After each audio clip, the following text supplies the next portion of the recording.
Welcome back to my YouTube channel बच्चों। One shot revision series में आज हमने चैप्टर 13 न्यूक्लियाई को डिस्कस करना है। बच्चों, प्रीवियस चैप्टर में हमने dual nature of radiation and matter को डिस्कस किया था। आज composition, size of nucleus, nuclear force, इनके बारे में हमने डिटेल से डिस्कस करना है, राइट? तो स्टूडेंट्स, हमें पता ही है हर एटम में जो पॉजिटिव चार्ज होता है, मास होता है, वो डेंसली कॉन्सेंट्रेटेड होता है at the centre of the atom, जिसको कि हम न्यूक्लियस कहते हैं।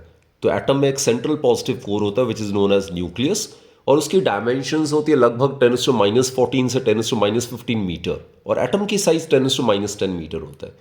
कहने का मतलब है बच्चों, जो वॉल्यूम ऑफ द न्यूक्लियस है it is about 10⁻12 times the volume of an atom, या दूसरे शब्दों में कहें कि एटम बहुत बहुत बहुत ज़्यादा उसमें खाली स्पेस होता है।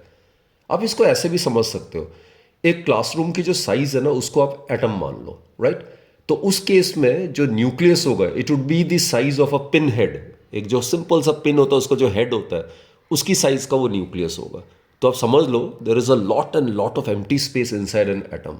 लेकिन हैरानी वाली बात यह है बच्चों कि न्यूक्लियस में more than 99.9% of the mass of an atom is concentrated। किसी भी एटम को अगर हम एक्स जेड ए से डिनोट करते हैं तो जेड जो होता है that denotes the atomic number, while A denotes the atomic mass. तो बच्चों, मास नंबर जो होता है that is the total number of protons and the neutrons, right? Atomic number number of protons को रिप्रेजेंट करता है, और mass number total number of nucleons को रिप्रेजेंट करता है। न्यूक्लियस के अंदर न्यूक्लियॉन्स होते हैं, तो प्रोटॉन्स और न्यूट्रॉन्स को कलेक्टिवली हम न्यूक्लियॉन्स कह सकते हैं, राइट? तो स्टूडेंट्स, किसी भी एटम में जितने नंबर ऑफ प्रोटॉन्स होते हैं न्यूक्लियस के अंदर, उतने ही इलेक्ट्रॉन्स होते हैं न्यूक्लियस के बाहर, राइट? सो एटम्स जो है टोटल जितना पॉजिटिव चार्ज कैरी करता है that is plus Z E. E is the fundamental unit of charge which is 1.6 into 10⁻19। अब इलेक्ट्रॉन्स जो होंगे वो भी z है, तो चार्ज कैरिड बाय इलेक्ट्रॉन्स जो होगा पूरे एटम में, तो वो आपको पता ही है नेगेटिवली चार्ज पार्टिकल्स है, तो कितना चार्ज होगा? -Ze, because in a normal atom the number of protons inside the nucleus is exactly equal to the number of electrons surrounding the nucleus inside an atom. तो charge additive nature का होता है, तो total charge of an atom would be +Ze plus -Ze which will be equal to 0।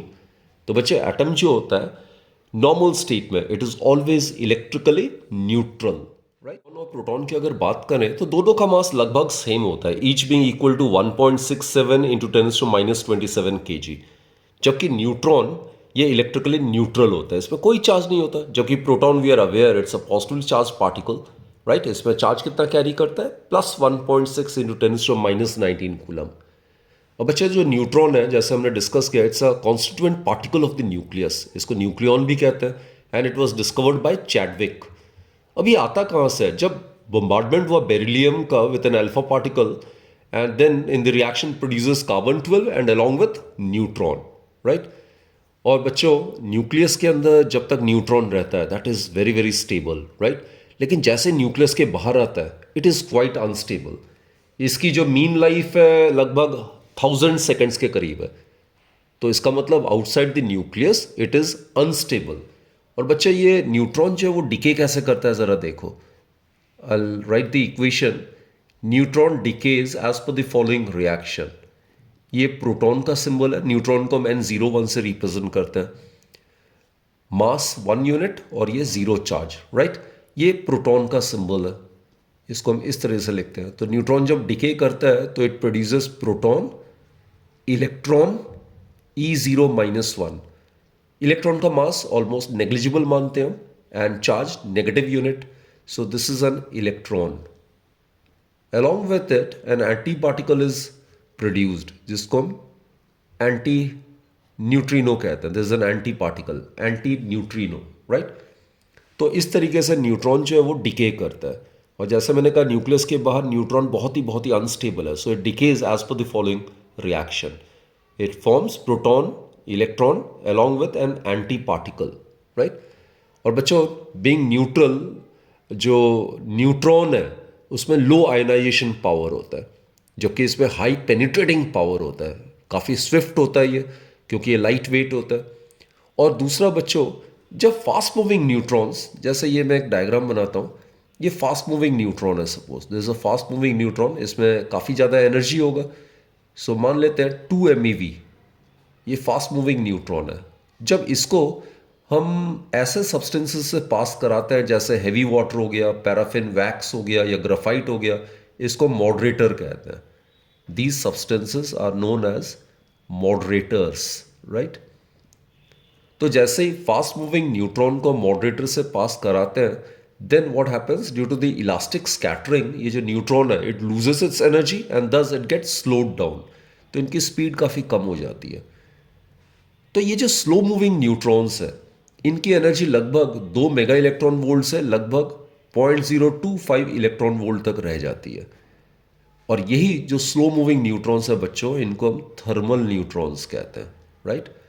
ये nuclear reactors में use होता है thermal neutrons. तो थर्मल न्यूट्रॉन्स जो होते हैं, these are the neutrons which are slow moving, having energy of the order of 0.025 electron volt. तो कभी भी फास्ट मूविंग न्यूट्रॉन्स को अगर हम मॉडरेटर्स, जैसे मैंने एग्जांपल दिया heavy water, paraffin wax, graphite, इनसे पास कराते हैं, तो वो स्लो डाउन हो जाते हैं और उनकी एनर्जी का ऑर्डर लगभग इतना हो जाता है। और स्लो डाउन होने के बाद उन न्यूट्रॉन्स को हम थर्मल न्यूट्रॉन्स कहते हैं। अंडरस्टूड? और ये थर्मल न्यूट्रॉन्स आगे हम पढ़ेंगे, they are capable of carrying out nuclear fission reaction. आपको एएमयू का पता होना चाहिए। It stands for atomic mass unit. It is equivalent to 1/12 the mass of 1 C612 atom, and 1 AMU is 1.67 into 10 to minus 27 kg, almost same as that of the mass of a proton or the mass of a neutron, right? फिर बच्चों isobars, isotones, isotopes भी होते हैं, ये भी आपको पता होना चाहिए। All the nuclides with the same mass number but different atomic number, they are known as isobars. जैसे देखो बच्चे H31 में और He32 में, इनमें मास नंबर जो है वो सेम है। तो जिन न्यूक्लाइड्स में मास नंबर जो है वो सेम रहता है, यानी कि कांस्टेंट रहता है, तो उनको हम क्या कहते हैं? आइसोबार्स कहते हैं। आइसोटोन्स बच्चों देखो, वे nuclides having the same neutron number but different atomic number. देखो यहाँ पे एटॉमिक नंबर डिफरेंट है, यहाँ पे 80 है, यहाँ 79 है। मास नंबर यहाँ 198 है और यहाँ पे 197 है। तो total number of neutrons we are aware it is given by, क्या होगा total number of neutrons? It will be given by a minus Z. ये रहा a होता है z प्लस n के इक्वल, तो n नंबर ऑफ न्यूट्रॉन्स कितना हो जाए? a minus Z. तो बच्चों 198 minus 80, that will give you 118 neutrons in this nuclide, right? Over here the number of neutrons will be 197 minus 79, again 118. So these are the examples of isotones where the nuclides are having same neutron number. तो इसमें जो neutron number है जिसको कि हमने n माना हुआ है, it is same, number of neutrons is same. Isotopes में बच्चों क्या होता है? ये वे एटम्स होते हैं which are having the same atomic number but different mass number. Same number of protons है, ये प्रोटॉन है, ये ड्यूटेरियम, ये ट्राइटियम है, ये हाइड्रोजन के आइसोटोप्स है। तीनों में एटॉमिक नंबर कांस्टेंट है। तो यहाँ पे जो एटॉमिक नंबर है जिसको हमने Z से डिनोट किया, जो नंबर ऑफ प्रोटॉन्स को रिप्रेजेंट करता है, दैट इज सेम। और बच्चों आइसोटोप्स में बेसिकली क्या होता है? जो एटम्स होते हैं they have identical electronic structure, they have identical chemical behaviour and are placed in the same location in the periodic table, right? जो केमिकल प्रॉपर्टीज होते हैं एलिमेंट्स के, obviously they depend upon the electronic structure. तो isotopes के case में they have the same atomic number but different mass number. तो ये सारे जो आइसोटोप्स हैं इनके आइडेंटिकल केमिकल बिहेवियर होते हैं। We are aware of the composition of the nucleus. ये सपोज हम न्यूक्लियस मान लेते हैं ऑफ रेडियस r।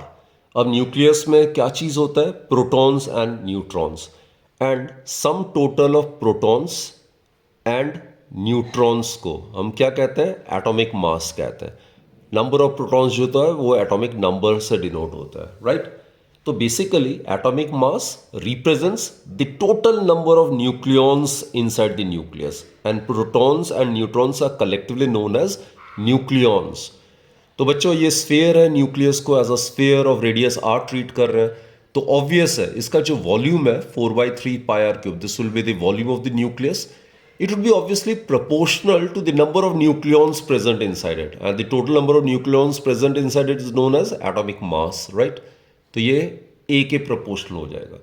तो 4/3 pi is constant. तो इसको अगर हम rearrange करें terms को, तो it can be written as r is proportional to a to the power 1/3.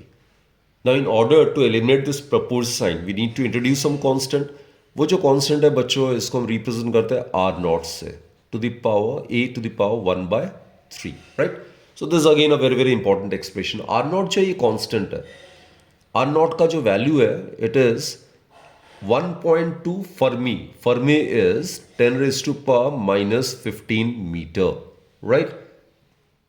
इस एक्सप्रेशन से अगर दो न्यूक्लियाई के एटॉमिक मास दिया हुआ है, तो उस केस में उनके रेडियाई को हम आराम से कंपेयर कर सकते हैं. So it will B R1 divided by R2 is equal to A1 divided by A2 to the power 1/3, right? तो इन चारों में से अगर तीन का वैल्यू अगर दिया हुआ है, तो fourth one can be easily found by using this particular formula. जो न्यूक्लियस डेंसिटी के बारे में डिस्कस कर लेते हैं, राइट?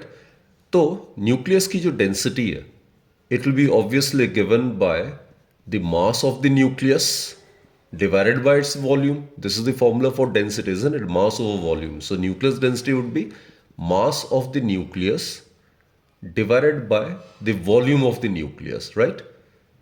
और बच्चों, जो mass of the nucleus है, that would be represented by atomic mass A and atomic mass units. और अगर न्यूक्लियस का रेडियस अगर कैपिटल लेते हैं, तो volume of a nucleus would be 4/3 pi r cube. Also अभी अभी हमने डिस्कस किया था, ये जो R है that is given bye R not a to the power 1/3, और R नॉट का वैल्यू भी हमने डिस्कस किया था. It's constant, its value is about 1.2 fermi. 1 fermi is 10⁻⁻15 metre. तो बच्चा ये वैल्यूज अगर हम सब्स्टिट्यूट करते हैं, और SI में अगर डेंसिटी ऑफ न्यूक्लियस अगर हम निकालना चाहते हैं, तो let's substitute the value over here. 1 AMU is 1.67 into 10⁻⁻27 kg, और ये A भी है, so it will be in kg, right?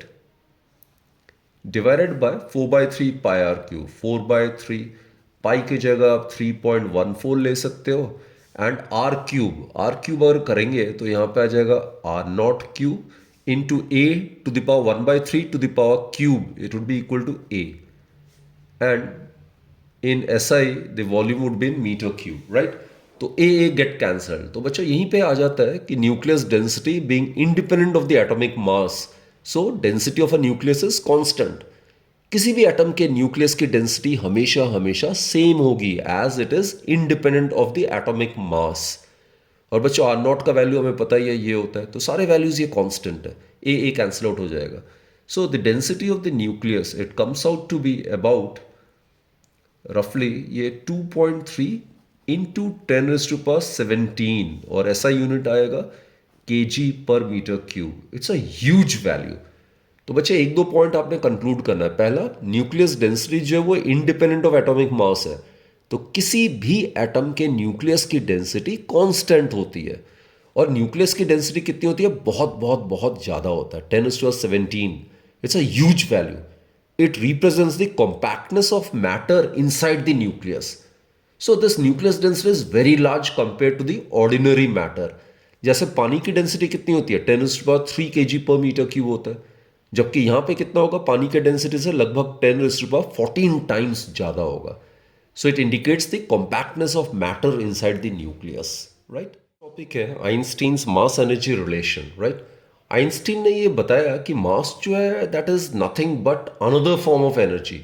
और बच्चों, हम मास को एनर्जी में कन्वर्ट कर सकते हैं और एनर्जी को भी मास में कन्वर्ट कर सकते हैं. So both are interconvertible, right? So Einstein gave a very famous mass energy equivalence relationship, and that is, we all are aware of it, it is E = mc², right? C is the speed of light in air or vacuum, which is 3 × 10⁸ meter per second. तो बच्चे, मास m अगर गायब होता है तो उसके बदले हमें इतना इक्विवेलेंट एनर्जी मिलेगा. तो mass is basically a form of energy only.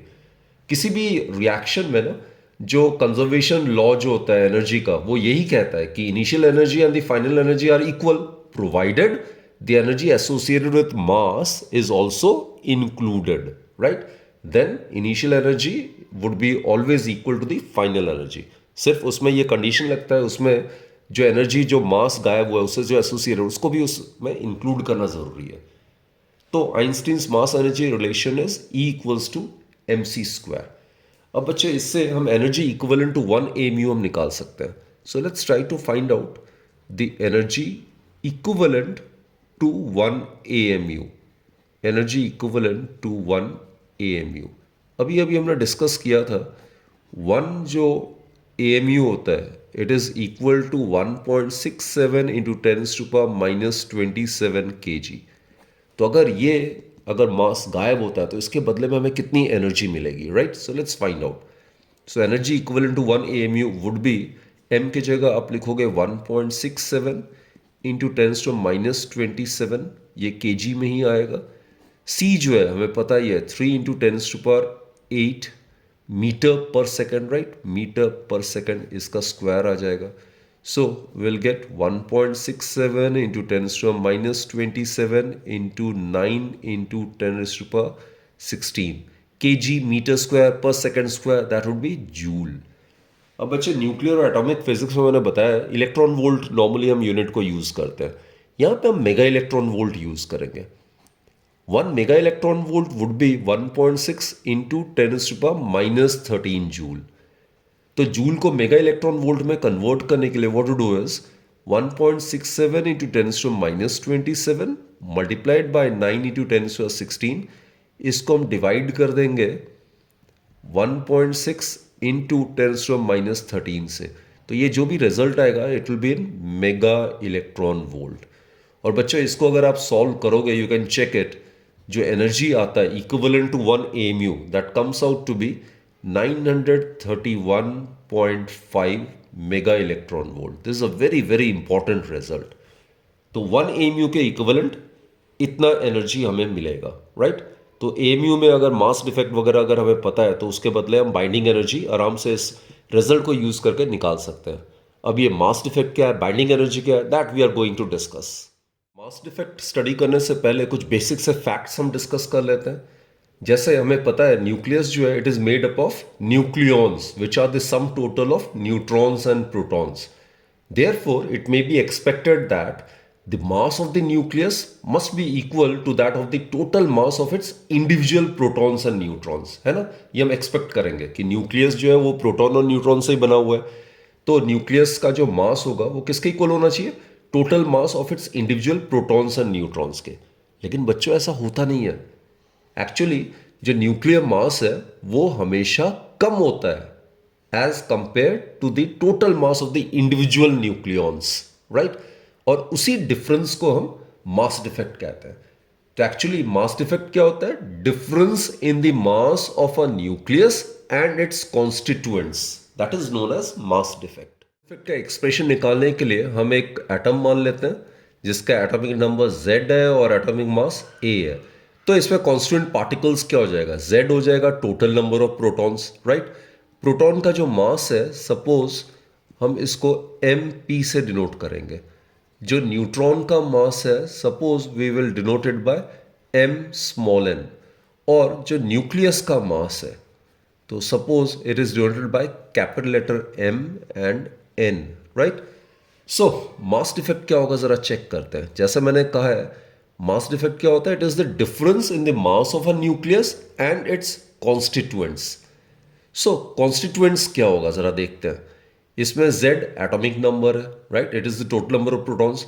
तो total mass of the protons inside the nucleus it would be Z times the mass of a single proton, right? Plus total number of neutrons कितने होंगे बच्चों? A minus Z. इतने number of neutrons है. एक neutron का मास इतना है. तो टोटल जो मास होगा न्यूट्रॉन्स का inside the nucleus it would be equal to A minus Z multiplied by the mass of a single neutron. तो ये बच्चों हो गया mass of the constituents of the nucleus, right? Minus difference होना चाहिए मास ऑफ द न्यूक्लियस जो stable nucleus है. So that would be equal to mn. तो this difference is what we call as mass defect, right? तो ये मास गायब कहाँ पे होता है? ये एनर्जी के फॉर्म में कन्वर्ट हो जाता है, which is use to bind the nucleons together inside the nucleus, and that is what we call as binding energy. तो बच्चों, binding energy is nothing but it is the energy equivalent to the mass defect. जैसे मैंने कहा है कि binding energy is the energy equivalent to the mass defect, right? So एक result हमने prove किया था कि 1 AMU के इक्विवेलेंट जो बाइंडिंग एनर्जी आता है that is equal to 931.5 mega electron volt, isn't it? तो अगर डेल एम AMU अगर मास डिफेक्ट हो रहा है तो उसके इक्विवेलेंट जो बाइंडिंग एनर्जी होगा that would be simply 931.5 multiplied by del M, it will be in mega electron volt. This is a very very important relationship. कोई अगर न्यूमेरिकल आता है इस हिसाब से बाइंडिंग एनर्जी वगैरह निकालने के लिए, देन डायरेक्टली आप ये वाला रिजल्ट यूज कर सकते हो, राइट? 1 AMU के इक्विवेलेंट अगर इतना बाइंडिंग एनर्जी है तो डेल एम मास डिफेक्ट के इक्विवेलेंट जो बाइंडिंग एनर्जी होगा that will be simply 931.5 multiplied by del M आपने करना है, so that will be in mega electron volts. अब बच्चों एक टर्म आता है बाइंडिंग एनर्जी पर न्यूक्लियॉन। तो बाइंडिंग एनर्जी पर न्यूक्लियॉन जो होगा that is basically binding energy divided by per nucleon, मतलब एटॉमिक मास। तो इसको हम कहते हैं binding energy per nucleon. It is a very very important physical quantity in determining the stability of a nucleus, right? तो binding energy से binding energy per nucleon ज्यादा important term है जो कि किसी भी न्यूक्लियस के स्टेबिलिटी को डिटरमिन करता है। तो आगे जाके हमने binding energy per nucleon versus mass number, इसका ग्राफ कैसे बनेगा वो भी हमने डिस्कस करना है। बच्चों, बाइंडिंग एनर्जी पर न्यूक्लियॉन को हम ऐसे भी डिफाइन कर सकते हैं कि ये वो एवरेज एनर्जी पर न्यूक्लियॉन है जो कि हमें चाहिए होगा न्यूक्लियस को सेपरेट करने के लिए into its individual nucleons, right? So binding energy per nucleon may also be defined as the average energy per nucleon needed to separate a nucleus into its individual nucleons, यानी कि nucleus को तोड़ के उसको separate, यानी ये कि protons और न्यूट्रॉन्स में चेंज करना, बाइफरकेट करना, उसके लिए जितनी एवरेज एनर्जी पर न्यूक्लियॉन की जरूरत है that is binding energy per nucleon. और जैसे मैंने कहा है बच्चों, this is a very very important term in determining the stability of a nucleus. जिस न्यूक्लियस की बाइंडिंग एनर्जी पर न्यूक्लियॉन की वैल्यू जितनी ज़्यादा होगी वो उतना ही ज़्यादा स्टेबल पाया गया है, और इसके विपरीत जिस न्यूक्लियस के बाइंडिंग एनर्जी पर न्यूक्लियॉन की वैल्यू कम होती है वो अनस्टेबल होता है। ये वाला जो टॉपिक है which is binding energy per nucleon versus mass number graph, this is very very important from examination point of view. तो यहाँ पे ये जो एक्स एक्सिस है, हॉरिजॉन्टल एक्सिस है, ये मास नंबर को डिनोट कर रहा है, राइट? 25, 50, 7500 and so on. और ये डिनोट कर रहा है बाइंडिंग एनर्जी पर न्यूक्लियॉन को, Y axis, and this is in mega electron volt. Maximum जो बाइंडिंग एनर्जी पर न्यूक्लियॉन है वो आयरन आइसोटोप का है, Fe56 का, which is about 8.75 mega electron volt. तो बच्चों इसका रेंज अगर 10 तक भी ले लेते हो इट्स मोर देन सफिशिएंट। और uranium it's a heavy nuclei, इसका एटॉमिक मास होता है 236 के करीब, तो मास नंबर जो है 250 तक अगर करते हो देन इट्स ओके, राइट? तो इसका ग्राफ का वेरिएशन कैसे आता है वो ज़रा चेक करो। तो लाइटर न्यूक्लियाई के लिए बाइंडिंग एनर्जी पर न्यूक्लियॉन काफ़ी कम पाई गई है, और जैसे जैसे न्यूक्लियाई जो है एटॉमिक मास अगर बढ़ता है तो वैसे वैसे बाइंडिंग एनर्जी पर न्यूक्लियॉन भी धीरे धीरे बढ़ता है, लेकिन अप टू मास नंबर 20 इसमें 3 पीक्स होते हैं, लाइक दिस एब्रप्ट बढ़ोतरी होती है, और उसके बाद लगभग ग्रेजुअली इंक्रीज करता है, और उसके बाद 80 से लेके 120 तक लगभग ये कांस्टेंट होता है, और फिर जब हैवी न्यूक्लियस की बारी आती है तो ये ग्राफ दोबारा से बाइंडिंग एनर्जी पर न्यूक्लियॉन उन हैवी न्यूक्लियाई का कम होने लग जाता है, right? So graphical variation is somewhat like this. तो ये 3 पीक्स है बच्चे, ये 3 पीक्स मैंने बनाया हुआ है, एक He42 के लिए, एक C612 के लिए, और एक ऑक्सीजन 816 के लिए। तो ये 3 पीक्स ये इंडिकेट करता है कि ये जो न्यूक्लियाई है He42, देन कार्बन का और ऑक्सीजन का जो है, ये 3 न्यूक्लियाई जो है extraordinarily stable as compare to their neighbourhood nuclei, right? तो 0 से लेके 25 तक ये जो ग्राफ है बाइंडिंग एनर्जी पर न्यूक्लियॉन का वर्सेस एटॉमिक मास, इसमें the curve contains 3 peaks corresponding to He42, C612 and O816. और उसके बाद ये ग्रेजुअली इंक्रीज करता है, राइट? ग्रेजुअली ये इंक्रीज करता है, लगभग 60-70 तक ग्रेजुअली ये इंक्रीज करेगा। और करस्पॉन्डिंग टू 56 आयरन का जो है वो मैक्सिमम होता है। और उसके बाद 70 से लेके 120 तक लगभग मोर और लेस ये कांस्टेंट रहेगा। और for higher atomic mass the binding energy per nucleon will keep on decreasing gradually. और यूरेनियम के करस्पॉन्डिंग इसका वैल्यू कम आके लगभग 7.5 मेगा इलेक्ट्रॉन वोल्ट के करीब बाइंडिंग एनर्जी पर न्यूक्लियन आ जाता है। तो कहने का मतलब है जो लाइटर न्यूक्लियाई है एज वेल एज जो हैवियर न्यूक्लियाई है, दोनों का बाइंडिंग एनर्जी पर न्यूक्लियन जो है वो उसका वैल्यू कंपेरेटिवली कम है and they are quite unstable. Both the lighter nuclei and heavier nuclei they are quite unstable. जो बीच वाले मिडिल वाले दे आर क्वाइट स्टेबल। तो बच्चों ये जो मिडिल वाला पोर्शन है, आई मीन जो न्यूक्लियस है, जो मिडिल साइज न्यूक्लियस है, they are found to be quite stable. Both the lighter nuclei as well as heavier nuclei, they are quite unstable as their average value of binding energy per nucleon is quite less. एक और observation है बच्चों, एक चीज़ ये ध्यान से आप समझो इसको। ये हेवियर न्यूक्लियाई है और ये मिडिल वाले हैं, मिडिल न्यूक्लियाई है जो कि स्टेबल है, राइट? अब जैसे ही we move from the heavy nuclear region to the middle region, क्या हो रहा है, जो बाइंडिंग एनर्जी पर न्यूक्लियन है वो बढ़ता जाएगा। So as we move from heavy nuclear region to the middle region of the plot, then we find that there is a gain in the overall binding energy. तो क्या होगा बच्चों, there will be release of energy.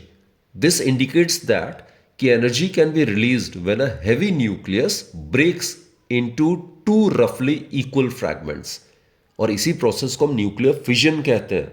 तो nuclear fission में क्या होता है, heavier unstable nuclei को हम बम्बार्ड कराते हैं थर्मल न्यूट्रॉन के साथ and it splits up into medium size more stable nuclei with the release of tremendous amount of energy. तो इसी को हम न्यूक्लियर फिजन कहते हैं। और दूसरा ऑब्जर्वेशन देखो बच्चे, जब हम लाइटर न्यूक्लियाई से हेवियर न्यूक्लियाई की तरफ आते हैं, लाइटर से हेवियर की तरफ थोड़ा, यानी कि लाइटर से ये हेवियर मतलब कि उसके कंपैरेटिवली, तो उस केस में again we find that there will be a gain in the overall binding energy. और जहां पे गेन होता है ओवरऑल बाइंडिंग एनर्जी का, तो वहां पे definitely there will be release of energy. तो ये ऑब्जर्वेशन हमें ये इंडिकेट करता है कि energy can be released when two or more lighter nuclei fuse together, combine together to form a more heavier stable nuclei. और उस प्रोसेस को बच्चों हम न्यूक्लियर फ्यूजन कहते हैं। So both during nuclear fission as well as nuclear fusion, tremendous amount of energy is liberated, right? तो basically जो importance है ना बाइंडिंग एनर्जी कर्व का, वो यही है and it led us to the possibility of release of nuclear energy by nuclear fission and nuclear fusion. यही चीज हमने इसमें डिस्कस किया हुआ है, राइट?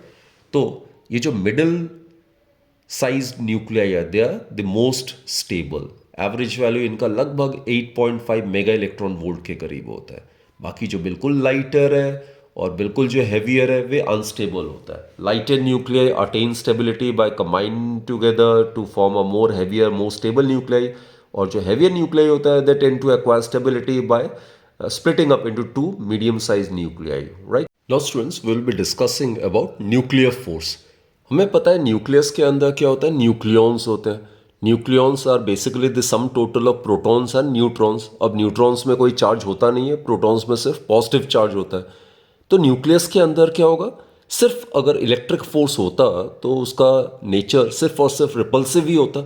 लेकिन हमें पता है कि न्यूक्लियस के अंदर न्यूक्लियॉन सारे के सारे they are binded together, right? तो इसका मतलब ये हुआ कि न्यूक्लियस के अंदर एक बहुत ही स्ट्रॉन्ग अट्रैक्टिव फोर्स होगा जो कि इस electric force of repulsion between the protons को भी ओवरकम करता होगा। तो ये जो बहुत ही तगड़ा फोर्स है जिसने कि सारे न्यूक्लियॉन्स को बाइंड करके रखा हुआ है न्यूक्लियस के अंदर in spite of the electric force of repulsion, that is what we call as a nuclear force, right? So basically बच्चों, to bind a nucleus there must be a very strong attractive force, and वो जो force है which must have overcome the repulsion between the positively charged protons in the nucleus and bind both protons and neutrons into a tiny nuclear volume, in forces को हम nuclear forces कहते हैं। These are the strongest forces in nature. अगर comparison की बात करें तो gravitational force आपको पता है वीकेस्ट फोर्सेस इन नेचर है।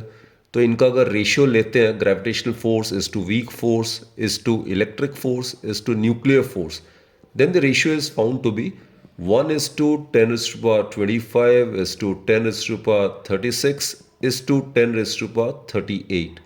So what I mean to say is that nuclear force is 100 times stronger than that of the electric force. इनकी कुछ प्रॉपर्टीज हम डिस्कस कर लेते हैं। न्यूक्लियर फोर्सेस जो होते हैं दे आर चार्ज इंडिपेंडेंट। इसका मतलब nuclear force can exist between neutron neutron, nuclear force can exist between neutron and a proton, and obviously it can also exist between proton proton। तो nuclear force जो भी nucleons हैं उनके बीच में exist कर सकता है। बच्चे फिर nuclear force it is effective only for short distances. इसका ग्राफिकल वेरिएशन भी हम डिस्कस करेंगे। So nuclear forces are short range forces. कुछ फर्मी, फर्मी मतलब 10⁻⁻15 मीटर, तो इतने डिस्टेंस तक ही ये इफेक्टिव रहता है। So they are operative up to distances of the order of few fermi. So they operate only within the nucleus, right. They are non central forces बच्चों। तो इसका मतलब है वो नॉन कंजर्वेटिव नेचर का भी होगा और इन्वर्स स्क्वायर लॉ ओबे नहीं करता है। जब दो न्यूक्लियॉन्स को हम पास में ले आते हैं तो मैग्नीट्यूड ऑफ न्यूक्लियर फोर्स बढ़ता है, but remember it do not obey inverse square law. Then बच्चों nuclear forces are spin dependent. अब स्पिन डिपेंडेंट का मतलब क्या है? जैसे ये दोनों न्यूक्लियॉन्स हैं and suppose they are having parallel spins like this. Parallel spin का मतलब लाइक दिस। तो ये पाया गया कि nuclear force between the two nucleons having parallel spin is found to be greater than the force between the nucleons having anti parallel spin, right. So they are said to be spin dependent. Then बच्चों जो field particle है nuclear forces में that is pi mesons. इसका मतलब है the nuclear forces are due to exchange of pi mesons, so they are called as exchange forces basically। Study the variation of nuclear force with the distance between the nucleons। r is the distance between the nucleons which is in Fermi। one Fermi is 10⁻⁻15 metre. तो अगर इनके पीछे graph plot करते हैं तो graph का nature इस तरीके से आता है लाइक दिस। तो बेसिकली न्यूक्लियर फोर्स हमने ये डिस्कस करना है कि ये सिर्फ अट्रैक्टिव नेचर का ही नहीं होता है, but there contains a small element of repulsion it as well. तो ये जो रिपल्सिव एलिमेंट होता है न्यूक्लियर फोर्स का, it saves the nucleons from collapsing into each other, right. तो ये जो है लगभग इस केस में ये 10 फर्मी के करीब है, और ये वाला जो है this point it is about 0.8 Fermi. तो बेसिकली अब इस ग्राफ से कंक्लूड क्या करते हैं बच्चों, जो न्यूक्लियर फोर्स है वो लगभग नेग्लिजिबल हो जाता है when the distance between nucleons is more than 10 Fermi. तो फोर्स का मैग्नीट्यूड लगभग नेग्लिजिबल हो जाता है, इसीलिए न्यूक्लियर फोर्स को हम शॉर्ट रेंज फोर्सेस कहते हैं। So if the distance is above 10 Fermi then the nuclear force between the two nucleons is almost negligible. अब जैसे ही यहाँ पे एक न्यूक्लियॉन फिक्स और दूसरे न्यूक्लियॉन को हम पास पास ला रहे हैं, जैसे ही न्यूक्लियॉन्स को पास लेके आते हैं तो जो न्यूक्लियर फोर्स का मैग्नीट्यूड है वो बढ़ता रहता है। So when the nucleons are brought closer the nuclear force of attraction develops which goes on increasing rapidly with decreasing distance. लेकिन बच्चों ध्यान रखना, मैंने आपको बार बार बताया nuclear force inverse square law obey नहीं करता है, राइट। डिस्टेंस न्यूक्लियॉन्स के बीच में जैसे जैसे कम होता रहता है वैसे वैसे न्यूक्लियर फोर्स की मैग्नीट्यूड बहुत रैपिडली इंक्रीज करती है, बट इट डू नॉट ओबे inverse square law. Always remember that. और बच्चों यहां तक जब तक डिस्टेंस 0.8 फर्मी तक है दो न्यूक्लियॉन्स के बीच में, तब तक एक तो नेचर ऑफ न्यूक्लियर फोर्स क्या रहता है, attractive, right. As soon as the distance between the nucleons becomes less than 0.8 Fermi, तो उसके बाद क्या होता है, nature of the nuclear force becomes repulsive. The nuclear force becomes strongly repulsive. So this repulsive nature of the nuclear force saves the nucleons from collapsing into one another। तो बच्चों just remember nuclear forces are basically of attractive nature but there contains a small element of repulsion in it। अब बच्चों ये जो graph है it is a graph between the potential energy which is measured in mega electron volt and the distance between the pair of nucleons, right। तो इसका graph का nature इस तरीके से आता है। तो इसमें ध्यान देने वाली बात यह है जब distance between the nucleons is 0.8 Fermi उसके करस्पॉन्डिंग जो पोटेंशियल एनर्जी है नेगेटिव डायरेक्शन में इट इज मैक्सिमम, या आप साइन अगर कंसिडर करते हैं तो पोटेंशियल एनर्जी आप कहोगे कि at 0.8 Fermi it is minimum, right? So basically what is happening over here is that the potential energy is minimum at a distance r naught, इसको r naught मान लेते हैं, this distance which is 0.8 Fermi, right? At this distance बच्चों जो force होता है nucleons के बीच में दैट इज जीरो। आपको फॉर्मूला तो पता ही होगा, F equals to minus D U by D R, isn't it? तो यहाँ पे potential energy minimum constant value है, तो उसके corresponding nuclear force between the nucleons would be zero, right? और लार्जर डिस्टेंस अगर है 0.8 से, अगर लार्जर डिस्टेंस है तो उस केस में क्या हो रहा है, ये इसी डायरेक्शन में रह रहा है, यानी कि पोटेंशियल एनर्जी जो है वो नेगेटिव ही रह रहा है, right? Negative potential energy suggest करता है कि it is a bound system, यानी कि nature of the force between the nucleons is attractive, और एक पर्टिकुलर डिस्टेंस होगा न्यूक्लियॉन्स के बीच पे, उससे ज़्यादा कम अगर डिस्टेंस अगर हो जाता है then potential energy becomes positive. तो ये वाला जो पॉजिटिव रीजन है पोटेंशियल एनर्जी का, this indicates that the nature of the nuclear force is repulsive. तो उसमें पोटेंशियल एनर्जी पॉजिटिव होने का मतलब है सिस्टम में जो कॉन्स्टिट्यूएंट पार्टिकल्स है उनके बीच में nature of the force is repulsive.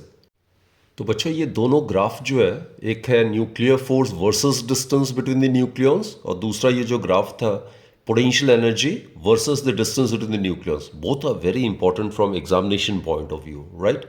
और इसमें आप देख ही सकते हो for larger part inside the nucleus ये जो फोर्स का नेचर है वो क्या है, अट्रैक्टिव है, राइट?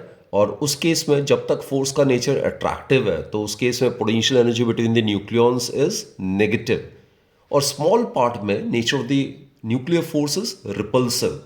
तो उस स्मॉल पार्ट में जहां पे न्यूक्लियर फोर्स का नेचर रिपल्सिव है वहां पे potential energy of the nucleons will be positive, right? और जैसे मैंने कहा nuclear force contains a small element of repulsion in it, and this repulsive nature of the nuclear force saves the nucleons from collapsing into one another, right? So these are the properties of nuclear forces. Now students, the two distinct ways of obtaining energy from the nucleus are nuclear fission and nuclear fusion. अब बच्चे fission क्या होता है, इसमें जो heavy nuclei होता है जो कि नॉर्मली अनस्टेबल होता है, उनकी बाइंडिंग एनर्जी पर न्यूक्लियॉन की वैल्यू कंपैरेटिवली कम होती है, तो अनस्टेबल होता है। तो इन न्यूक्लियाई को जब हम एनर्जेटिक पार्टिकल से बम्बार्ड कराते हैं तो ये क्या होता है, they split up into two medium sized more stable nuclei with the emission of tremendous amount of energy, तो उसको हम न्यूक्लियर फिजन रिएक्शन कहते हैं। फॉर एग्जाम्पल ये यूरेनियम 235 का केस लेते हैं। यूरेनियम 235 को जब हम बम्बार्ड कराते हैं थर्मल न्यूट्रॉन्स के साथ, right? These are the slow moving neutrons, इसको हम थर्मल न्यूट्रॉन्स कहते हैं। तो इसको जब हम बम्बार्ड कराते हैं तो ये स्प्लिट अप हो जाता है into barium and krypton atom. ये मीडियम साइज न्यूक्लियाई है जो कि काफ़ी स्टेबल है, इनकी बाइंडिंग एनर्जी पर न्यूक्लियॉन का जो वैल्यू है, एवरेज वैल्यू लगभग 8.3 8.5 मेगा इलेक्ट्रॉन वोल्ट के करीब है, plus 3 neutrons are also liberated और रिलीज्ड। ये फास्ट मूविंग न्यूट्रॉन्स है, राइट? ये थर्मल न्यूट्रॉन है जो कि इनिशिएट करा सकता है न्यूक्लियर फिजन रिएक्शन को, और इस फिजन रिएक्शन के दौरान जो न्यूट्रॉन्स प्रोड्यूस हो रहे हैं फास्ट मूविंग न्यूट्रॉन्स, इनकी एनर्जी लगभग 2 मेगा इलेक्ट्रॉन वोल्ट की होती है, plus tremendous amount of energy is liberated. और ये जो एनर्जी लिबरेट होता है ये लगभग होता है 200 mega electron volt per fission reaction, right? तो बच्चों इसमें होता क्या है, ये जो है इनका ये रिएक्टेंट्स है, राइट? इनका जो मास पाया गया that is found to be about 236.0526 AMU, और ये प्रोडक्ट्स है। इनका मास अगर हम मेजर करें it is found to be about 235.8373 AMU। तो देखो बाकी जो मास है इनका कुछ डिफरेंस है, वो डिफरेंस कितना आ रहा है, डिफरेंस जो है इट इज अबाउट 0.2153 AMU का। तो ये मास गायब हो रहा है, तो ये मास गायब होके किस में कन्वर्ट हो रहा है, इस एनर्जी में कन्वर्ट हो रहा है। और बच्चों हमें पता है 1 AMU के इक्विवेलेंट जो एनर्जी होता है वन AMU के इक्वलेंट अभी हमने डिस्कस किया था, the energy equivalent to one AMU is about 931.5 mega electron volt. तो corresponding to 0.2153 AMU the energy liberated is, तो जो एनर्जी रिलीज हो रहा है per fission reaction, it would be equal to 931.5 multiplied by 0.2153। तो इसको अगर सॉल्व करोगे तो रफली ये 200 मेगा इलेक्ट्रॉन वोल्ट आ जाएगा। सो पॉइंट इज बच्चों, द एनर्जी लिबरेटेड पर fission reaction is about 200 mega electron volt. तो रिएक्टेंट का मास ज़्यादा होता है, प्रोडक्ट का मास थोड़ा कम होता है। ये जो मास गायब होता है, that mass as per the Einstein's energy mass equivalence relationship, it gets converted into energy as per the relation E equals to mc square, right? और इसमें 1 AMU में अगर इतनी एनर्जी मिल रही है तो इतने AMU में एनर्जी कितना मिलेगा, 10 मल्टीप्लाइड बाय 10 करके आ जाता है ये 200 mega electron volt per fission reaction. More thing, this nuclear fission reaction is an example of a chain reaction. अब चेन रिएक्शन क्या होता है? जो सब्सटेंस रिएक्शन को इनिशिएट करता है, the same substance is produce during the reaction, that is known as a chain reaction. जो nuclear reactor होता है बच्चों, it is based upon controlled nuclear chain reaction, right? अब न्यूक्लियर रिएक्टर जो होता है वो फर्नेस होता है और उसमें काफ़ी कंपोनेंट्स होते हैं इंपॉर्टेंट। एक न्यूक्लियर फ्यूल होता है, मॉडरेटर होता है, कंट्रोलिंग रॉड्स होता है, कूलेंट्स होता है। अब न्यूक्लियर फ्यूल क्या होता है? जो फिजनेबल मटेरियल होता है to be use for the fission process to take place, उसको हम न्यूक्लियर फ्यूल कहते हैं। नॉर्मली यूरेनियम के आइसोटोप्स हम लेते हैं, यूरेनियम 233, यूरेनियम 235, प्लूटोनियम 239। तो जनरली यूरेनियम ऑक्साइड जो है वो उसके जो पेलेट्स होते हैं, they are inserted end to end into a long hollow metal tubes constituting the fuel rods. तो जब उसमें थर्मल जो स्लो मूविंग न्यूट्रॉन्स है उसके साथ इंटरेक्ट करता है, then fission reaction starts and the energy is released about 200 mega electron volt per fission reaction, right? अब बच्चे, जो इसमें जो न्यूट्रॉन प्रोड्यूस हो रहा है ये फास्ट मूविंग है, इसकी एनर्जी लगभग 2 मेगा इलेक्ट्रॉन वोल्ट होता है, इसकी एनर्जी को कम करनी पड़ती है। तो इनको हम मॉडरेटर के थ्रू पास कराते हैं। मॉडरेटर्स क्या होते हैं बच्चे? ये यूजुअली हैवी वाटर होता है, ग्राफाइट होता है, या ड्यूटेरियम होता है, या पैराफिन होता है। They can act as moderators, they are very rich in protons. तो ये जैसे ही फास्ट मूविंग न्यूट्रॉन्स, जिसको हम सेकेंडरी न्यूट्रॉन्स कहते हैं, जो कि फिजन रिएक्शन दौरान प्रोड्यूस हो रहा है, ठीक है, तो इनको हम सेकेंडरी न्यूट्रॉन्स या फास्ट मूविंग न्यूट्रॉन्स कह सकते हैं। इनको जैसे ही हम मॉडरेटर से पास कराते हैं, then it slows down the speed of the neutrons.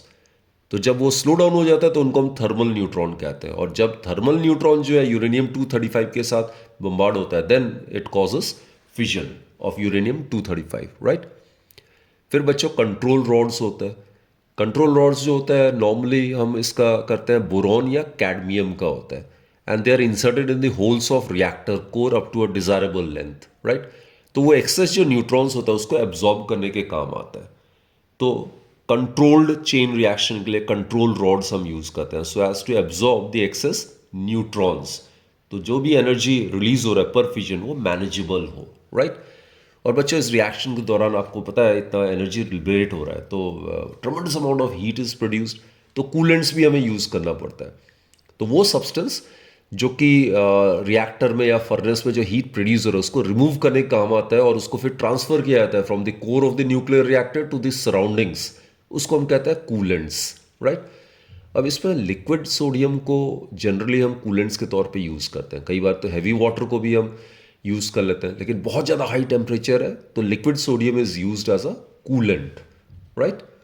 और एक शील्ड होता है बच्चे, जो न्यूक्लियर रिएक्टर होता है ना उसके आसपास थिक वॉल्स होता है, 2 या 2.5 मीटर का थिक वॉल होता है, ताकि इस न्यूक्लियर रिएक्शन दौरान जो हार्मफुल रेडिएशंस रिलीज होता है वो बाहर एस्केप ना कर सके, right? So for that shielding बहुत बहुत ज़रूरी होता है।